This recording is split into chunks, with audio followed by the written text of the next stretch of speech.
Ko smo prejeli večno življenje, smo vstopili v resničen osebni odnos z Bogom. Nebeški Oče nas je posvojil za svoje otroke in nihče nas ne more iztrgati iz njegovih rok, ker je On večji od vsega. Vemo sicer, da imamo še vedno svobodno voljo in bi se lahko odločili iti stran od Jezusa. A le zakaj bi to storili? To bi bila najslabša možna odločitev. Še kadar je v življenju težko, želimo vztrajati pri njem, ki nas neizmerno ljubi. In z gotovostjo vemo, da nam bo Jezus tudi pomagal premagati vsako težavo. On nas ne bo nikdar zapustil, toda lahko se nam zgodi, da naše srce utrdi za Boga in zato izgubimo zmožnost, da izkušamo njegovo bližino in ljubezen.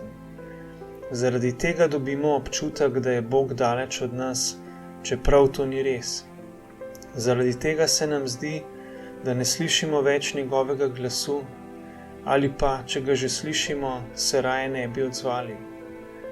Takšen je uničujoč učinek sovražnikovih prevar ter vpliva pokvarjenosti sveta in naših sebičnih želja, če se jim prepustimo. Okradejo nas realnosti in moči večnega življenja na tem svetu in tega nočemo.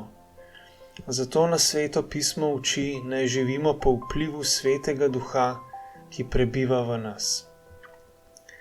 Ta naš čudoviti nebeški pomočnik, ki nam ga je Jezus poslal, nas nikoli ne usmerja v dejanja v nasprotju z ljubeznijo, ker ve, da bi to otrdelo naše srce. On nas nikoli ne vodi v poželenje in spolnost izven zakonskega odnosa med možem in ženo, ker bi s tem uničevali svoje telo in odnose s svojimi bližnjimi. Sveti Duh nas nikoli ne vodi v pohlep, ljubezen do denarja in druge oblike malikovanja, ker ve, da nas ne morejo izpolniti, hkrati pa bi si s tem prizadeli veliko bolečin. Kako nas potem vodi Sveti Duh?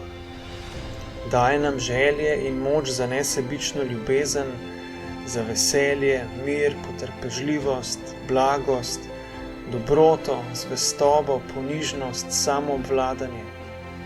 Ko poslušamo in ubogamo takšne pravične želje, misli in vrednote, ki nam jih On daje, smo lahko deležni še večje realnosti večnega življenja že na tem svetu. Slava Bogu za njegov neizrekljivi dar.